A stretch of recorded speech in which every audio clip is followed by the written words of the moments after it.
बिस्मिल्लाहिर्रहमानिर्रहीम, अस्सलाम वालेकुम। आप देख रहे हैं प्रोग्राम बज़्म फ़िक्र इकबाल और मैं हूं आपका मेज़बान ज़ैन आबिद बरलास। नाज़रीन किराम, प्रोग्राम में एक तवील वक्फे के बाद मैं दोबारा आपके सामने हाज़िर खिदमत हूँ। कुछ वजूहात ऐसी थी, कुछ मसरूफ़ियात की वजह से मुझे प्रोग्राम से छुट्टियाँ लेनी पड़ी। जैसे कि मैं पहले भी बता चुका हूँ कि यहाँ पर मेरी बहुत सारी ज़िम्मेदारियाँ हैं। बोर्ड मीटिंग्स थी जो हफ्ते में 3-3, 4-4 दिन चलती थी। इस वजह से मैं प्रोग्राम को उस तरह टाइम नहीं दे पा रहा था, जिसकी वजह से मुझे प्रोग्राम से कुछ अरसे के लिए किनारा कशी करनी पड़ी। लेकिन अब मैं बिल्कुल फ्री हो चुका हूँ और दोबारा से अपने प्रोग्राम को स्टार्ट कर रहा हूँ। नाज़रीन किराम, इस प्रोग्राम में मैंने कुछ चेंजेस की हैं, कुछ ऐसे नए सेगमेंट इंट्रोड्यूस कराए हैं जो साथ साथ आपको देखने को मिलेंगे और इसमें अब मेरी को होस्ट नाजिया भी मेरे साथ मौजूद हुआ करेंगी। आइंदा प्रोग्रामों में उनको भी आप मेरे साथ देखा करेंगे। नाज़रीन किराम, हमेशा की तरह हमारे साथ मौजूद हैं पाकिस्तान की जानी पहचानी शख्सियत और इकबालियात का एक बहुत बड़ा नाम जनाब डॉक्टर कमर इकबाल साहब। डॉक्टर साहब मेरे उस्ताद भी हैं, मैंने डॉक्टर साहब से बहुत कुछ सीखा और आज मैं जिस मुकाम पर हूँ डॉक्टर साहब की वजह से हूँ। अगर मैं ये कहूँ कि इस प्रोग्राम का जो आइडिया है वो डॉक्टर साहब का ही है तो वो गलत ना होगा। आइए चलते हैं और डॉक्टर साहब से गुफ्तगू का सिलसिला शुरू करते हैं। आज का हमारा मौजू है इकबाल और कुरान। इस मुतल्लिक बहुत से सवालात हैं जिनका जवाब डॉक्टर साहब से जानेंगे। आइए चलते हैं, प्रोग्राम को आगे बढ़ाते हैं और गुफ्तगू का सिलसिला शुरू करते हैं। अस्सलाम वालेकुम। वालेकुम अस्सलाम। कैसे हैं ज़ैन, आप खैरियत से? अल्हम्दुलिल्लाह साहब, बहुत शुक्र है अल्लाह का। डॉक्टर साहब, आज का जो हमारा मौजू है उसको सामने रखते हुए सबसे पहले मैं ये आपसे पूछना चाहूँगा कि हमारे नाजरीन को ये बताइए कि आज का मौजू इकबाल और कुरान, मुताला इकबालियात और फ़िक्र इकबाल में क्या अहमियत रखता है? बिस्मिल्लाहिर्रहमानिर्रहीम। बहुत शुक्रिया ज़ैन साहब कि आपने एक बार फिर ये सादत बख्शी मुझे कि इकबाल और कुरान के मौजू पर बात की जा सके अपने नाजरीन से। जहाँ तक आपके सवाल का ताल्लुक़ है, बहुत अच्छा आपने आगाज़ में सवाल पूछा कि इकबालियात में इकबाल और कुरान के मौजू की इंतहाई अहमियत है, इसलिए भी कि हमारी ज़िंदा व जावेद किताब जो है मुसलमानों की वो कुरान पाक है और कुरान पाक के बग़ैर एक मुसलमान सही तौर पर मोमिन बनकर ज़िंदगी नहीं गुजार सकता। और इकबाल की सारी फ़िक्र और सारा कलाम जो है वो भी कुरान मजीद से अख़ज़ किया गया है।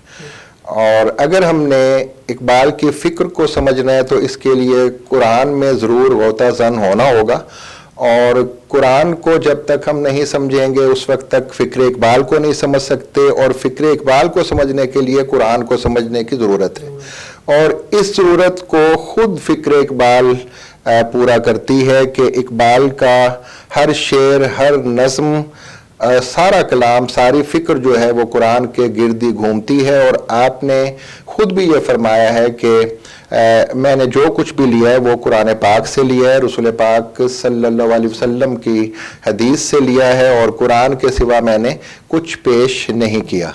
तो ये इकबालियात में अहमियत है कि अगर इस मौजू के बग़ैर हम फ़िक्र इकबाल को समझने की कोशिश करें तो ये एक फ़जूल कोशिश होगी। कुरान को जब तक नहीं समझेंगे फ़िक्र इकबाल समझ नहीं आएगी। और इकबाल का सारा कलाम जो है वो हमें इसी तरफ लेकर जाता है कि कुरान की तरफ आ जाएं, कुरान की तरफ आ जाएं, कुरान की तरफ आ जाएं। और कुरान की तरफ आए बगैर किसी सूरत मुसलमान आगे नहीं बढ़ सकता और सुरखरू नहीं हो सकता। तो अगर मुसलमान कौम कामयाब होना चाहती है तो उसे इकबाल के हवाले से कुरान को समझना होगा और इकबाल कुरान को समझने पर जो बार बार जोर देते हैं उस बात को समझते हुए आगे बढ़ना होगा। तो ये फ़िक्र इकबाल में इकबाल और कुरान की अहमियत बनती है कि इसके बगैर हम फ़िक्र इकबाल को समझ नहीं सकते किसी भी तौर। बहुत शुक्रिया डॉक्टर साहब। मैं आपसे ये जानना चाहूँगा कि इल्लामा इकबाल की कुरान पाक से इतनी गहरी वाबस्तगी कैसे पैदा हुई?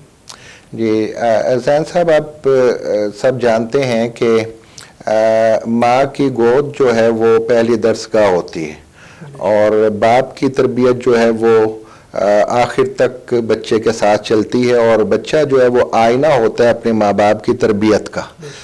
तो हम ये देखते हैं कि इकबाल ने जब आंख खोली उसके बाद उसने घर में जो माहौल पाया वो कुरानी माहौल था। उनकी वालिदा की जो तस्वीर एक हम तक पहुंची है, जो अक्सर आपने भी देखी होगी अखबारात में, रसाइल में छपती है, वो कुरान के साथ ही है, आगे उनके कुरान होता है। और इसी तरह से उनके वालिद जो थे तसव्वुफ से गहरा शगफ रखते थे और ठेठ मजहबी इंसान थे और कुरान पाक का मुताला आप खुद भी किया करते थे और बच्चों से भी करवाया करते थे। और सबसे पहले जो तालीम इकबाल को दी गई वो कुरान ही की तालीम थी। अपने मोहल्ले की मस्जिद में जो मौलाना गुलाम अली के मदरसे में भेजा गया था, वहाँ पे कुरान ही की तालीम आपने पहले हासिल की थी। और बाद में बेशुमार ये वाक़यात मिलते हैं कि इकबाल की अपने वालिद से कुरानी तालीम के हवाले से, कुरान के हवाले से बहुत गुफ्तगू भी हुई। तो ये घर का माहौल था कि इकबाल जो है कुरान की तरफ रागिब हुए और कुरान जो है वो उनकी ज़िंदगी में, उनकी फ़िक्र में रचा बसा हुआ हमें दिखाई देता है। बेशुमार वाक़यात हैं, लेकिन तमहीद के तौर पर एक छोटा सा वाक़या आप सुन लें कि इकबाल ने खुद लिखा है कि एक मरतबा वो सुबह सवेरे तिलावत कर रहे थे, अल्लामा इकबाल, उनके वालिद गुज़रे वहाँ से। तो वालिद पूछते हैं कि क्या पढ़ा करते हो? तो इकबाल कहते हैं मैं बहुत हैरान हुआ कि ये देख भी रहे हैं कि तिलावत करता हूँ और फिर पूछ रहे हैं कि क्या पढ़ा करते हो। तो मैंने कहा कि कुरान पाक पढ़ रहा हूँ। तो वालिद साहब थोड़ा सा मुस्कुरा कर चले गए और कहा कि कभी मुझसे पूछना कि कुरान पाक कैसे पढ़ते हैं। तो वो कहते चले गए, लेकिन मेरी दिल में एक तड़प लग गई कि ये क्या वालिद साहब ने फरमाया कि कैसे पढ़ते हैं। तो 2-3 दिन के बाद फिर वो कहते हैं मैं कुरान पाक पढ़ रहा था, वालिद मोहतरम मेरे करीब खुद आ गए और कहा कि मैंने तुमसे कहा था कि मुझसे पूछना कभी कि कुरान पाक कैसे पढ़ते हैं। तो मैंने कहा जी फरमाएं, मैं तो इंतज़ार कर रहा हूँ। तो वालिद साहब ने कहा कि कुरान पाक को इस तरह पढ़ो कि जैसे वो तुम पर नाजिल हो रहा है, इसके बगैर कुरान पाक पढ़ने का कोई फ़ायदा नहीं। तो इकबाल ने ये बात जो है वो ऐसी पुख्तगी से अपने पल्ले बांध ली कि बाद में एक बड़ा आफाकी और एक बहुत अजीम शेर वजूद में आया जो मुसलमानों को भी बहुत सा सबक देता है कि तेरे ज़मीर पे जब तक ना हो नज़ूल किताब, तेरे ज़मीर पे जब तक ना हो नज़ूल किताब, गिरा कुशा है ना राजी ना साहिब कशाफ। ये राजी और कशाफ, राजी जो हैं ये बहुत बड़े मुफस्सिर थे और कशाफ भी एक तफसीर की बहुत बड़ी किताब है। तो देख लें इकबाल ने वालिद से क्या सबक लिया था और कौम को सबक दे रहे हैं कि ये तफासीर, बड़ी बड़ी तफासीर और तशरीहें और तकारीर तुम्हें कुछ नहीं दे सकती जब तक कुरान पाक तुम्हारे दिल पर नहीं उतरेगा। यानी जब तक तुम कुरान को डूब कर नहीं पढ़ोगे, यूं नहीं पढ़ोगे कि तुम पर वो उतर रहा है, उस वक्त तक कुरान पाक से कुछ हासिल नहीं कर सकते। लिहाजा सिर्फ तिलावत करने से, तफसीर पढ़ लेने से कुछ नहीं होता, बल्कि दिल पर कुरान पाक का नज़ूल होना चाहिए। ये कुरान पाक का जो एक तसव्वुर है वो इकबाल ने हमें दिया और अपने घराने से उन्होंने ये तसव्वुर लिया, अपने वालिद से लिया है। तो ये इकबाल की कुरान पाक से वाबस्तगी है जो घर से शुरू हो गई थी और सारी ज़िंदगी वो फिर कुरान पाक की तालीम और उसकी तालीमात आम करने में आपने अपनी फ़िक्र के ज़रिए सर्फ कर दी सारी ज़िंदगी अपनी। डॉक्टर साहब बड़े ही अच्छे अंदाज में हमें आपने समझाया। आगे मैं डॉक्टर साहब आपसे ये पूछना चाहूँगा कि कुछ लोग ये कहते हैं कि इकबाल की फ़िक्र कुरान से नहीं बल्कि बाज़ मजहबी मुफक्किरीन से है, तो इस हवाले से आप क्या फरमाना चाहेंगे? ज़ैन साहब, मेरे ख्याल में कि इसका जवाब इकबाल की ज़ुबानी दे देना चाहिए। इकबाल अपने फ़ारसी कलाम में फरमाते हैं, इकबाल का इश्क रसूल तो सबके सामने है ना, कि आपने वो जो नात का अजीम शेर कहा हुआ है, बच्चे बच्चे को मालूम है कि मोहम्मद से वफ़ातू ने तो हम तेरे हैं, ये जहाँ चीज़ है कि अल्लाह कलम तेरे हैं। और रसूल पाक सल्लल्लाहु अलैहि वसल्लम से इकबाल का इश्क एक अलग मौजू है कि जो इश्क आपको था रसूल पाक सल्लल्लाहु अलैहि वसल्लम से, वो बड़े बड़े उलमा को, बड़े बड़े लोगों को नसीब नहीं हो सका।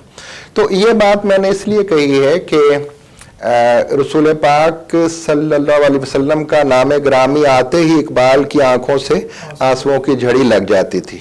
और आप रसूल पाक सल्लल्लाहु अलैहि वसल्लम की शान में थोड़ी सी भी गुस्ताखी, यानी कोई अगर अंग्रेजी पढ़ा हुआ या अंग्रेजी स्कूलों में पढ़ा हुआ या यूनिवर्सिटी और कॉलेजेस में पढ़ा हुआ लड़का एक मोहम्मद साहिब कहता था तो आप उससे नाराज हो जाते थे और उसे महफिल से उठवा देते थे कि इससे रसूल पाक सल्लल्लाहु अलैहि वसल्लम का नाम लेने का भी तरीका नहीं आता। तो रसूल पाक सल्लल्लाहु अलैहि वसल्लम से आपकी वाबस्तगी, आपकी मोहब्बत ये भी घराने से मिली थी और बहुत बड़े आप आशिक रसूल थे। ये बात जब हमारे जहन में हो तो फिर आप देखें कि इकबाल ये कहते हैं कि गर दिलम बे आयना ए जोहरस्त वर्ब हरफम गैर कुरान मुजमेरस्त, रोज़े मैशर ख्वार और रुस्वा कुन मेरा बेनसीब बस बोसा ए पा कुन तेरा।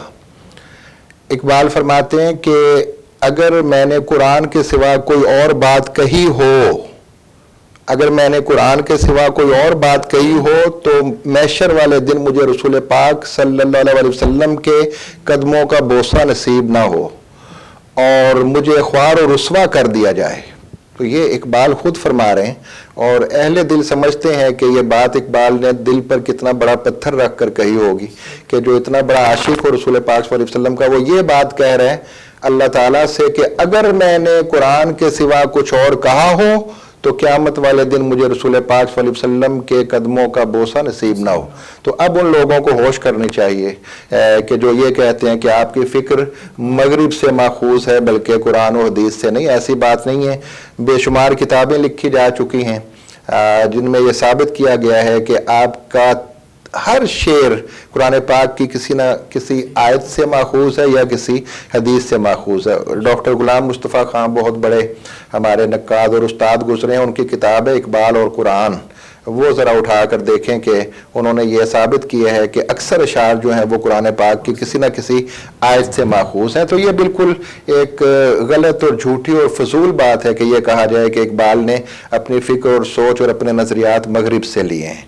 मैं इसे बिल्कुल किसी सूरत में तस्लीम नहीं करता। बेशक डॉक्टर साहब, आगे मैं ये जानना चाहूँगा डॉक्टर साहब कि कुरान मजीद के हवाले से आप जो है वो क्या पैगाम देना चाहेंगे हमारी नौजवान नस्ल को?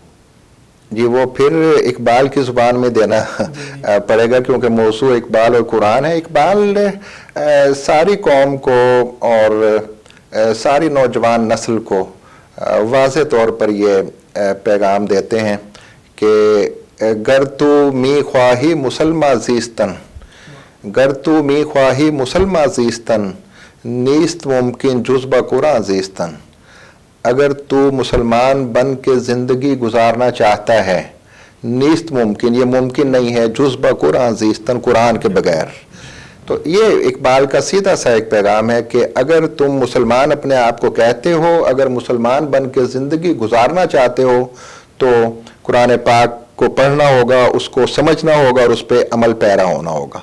वो बहुत मशहूर शेर मैं नाजरीन के सामने रखता हूँ कि जवाब शिकवा के अंदर जब अल्लाह ताला की तरफ से इकबाल जवाब दे रहे हैं मुसलमानों को उनकी ज़िल्लत का, उनकी रसवाई का, उनकी ख्वारी का और उनके तबाह बर्बाद होने का, तो उसमें यह कहा गया है कि तुम्हारे जो आबा थे वो कुरान पाक का दामन थाम कर दुनिया के कोने कोने में पहुँच गए थे और बड़ी बड़ी सल्तनतों को उलट कर रख दिया था, लेकिन तुमने जब कुरान को छोड़ा है तो तुम ज़लील ख्वार और रुस्वा हो रहे हो। वो मुअज़्ज़िज़ थे ज़माने में मुसलमान होकर और तुम ख्वार हुए तारिक कुरान होकर। तो ये तकरीबन 100 साल पहले अल्लामा इकबाल ने मुसलमानों को पैगाम दे दिया था। जवाब शिकवा में ये बता दिया था अल्लाह ताला की तरफ से कि मुसलमान कुरान को छोड़कर ज़लील ख्वार और रुस्वा हो रहे हैं। तो देख लें आज भी सूरत हाल जो हमारे सामने है, मुसलमान सारी दुनिया में पिट रहे हैं, ज़लील ख्वार और रुस्वा हो रहे हैं, कोई पुरसाने हाल नहीं। वजह उसकी यही है कि कुरान पाक को हमने छोड़ दिया और अपने रहनुमाओं को छोड़ दिया, अपनी रहनुमाओं की बातों को सुनना और उन पर अमल करना छोड़ दिया।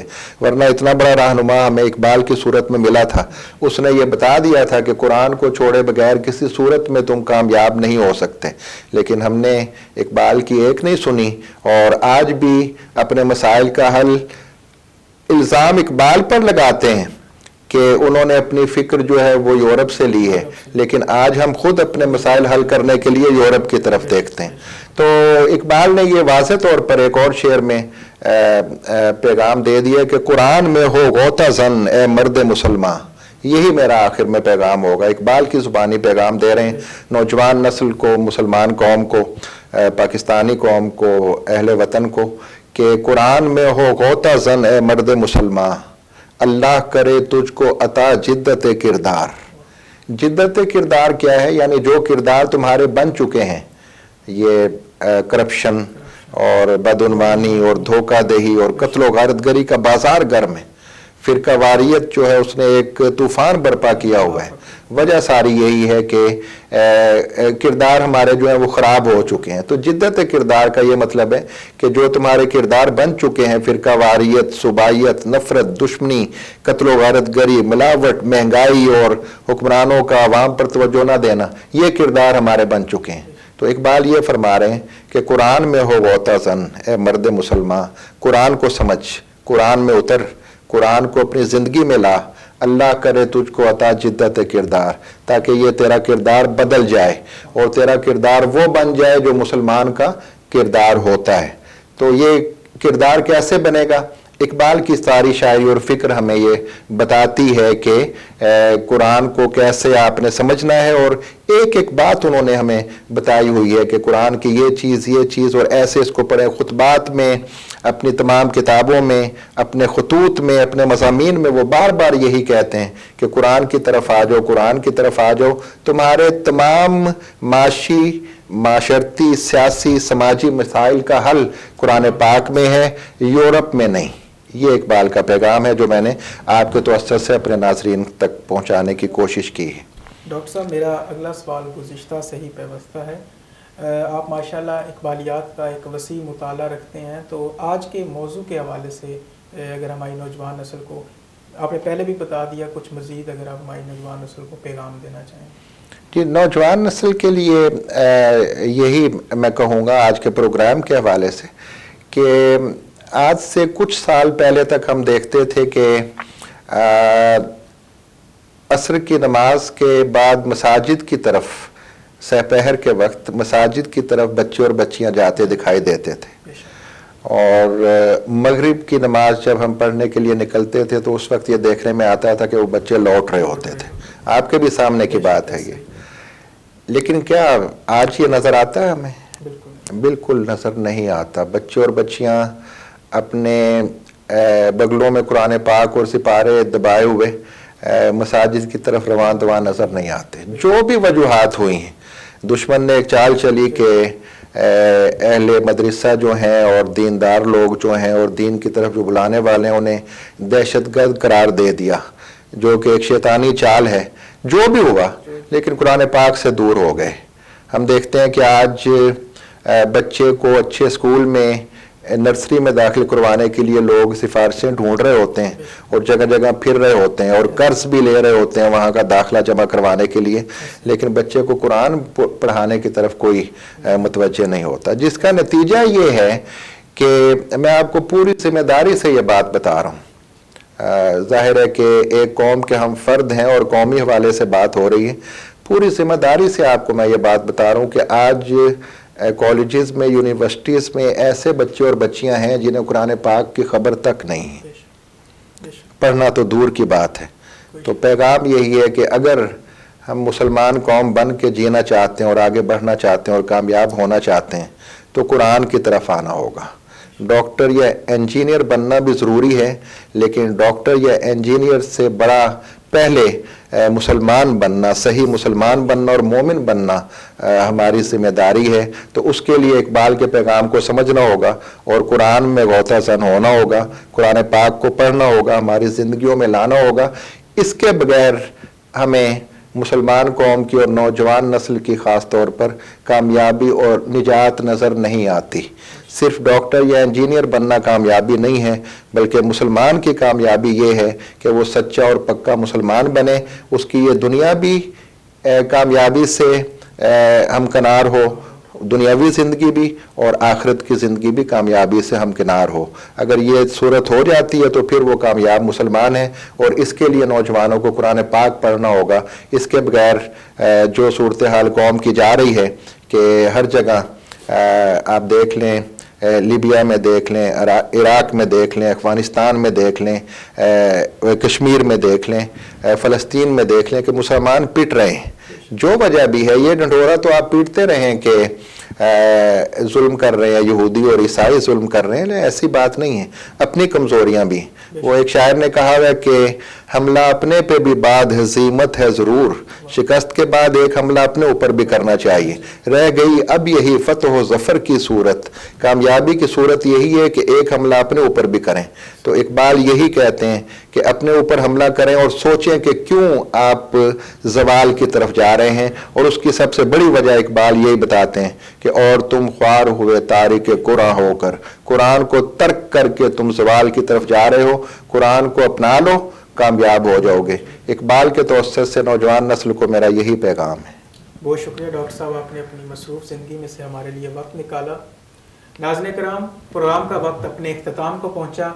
आपसे मुलाकात होगी इंशाअल्लाह अगले हफ्ते एक नए मौजू के साथ। तब तक के लिए अपने मेज़बान ज़ैन आबिद बरलास को इजाज़त दीजिए और अपना ख्याल रखिए। अल्लाह आपका हामी और नासिर।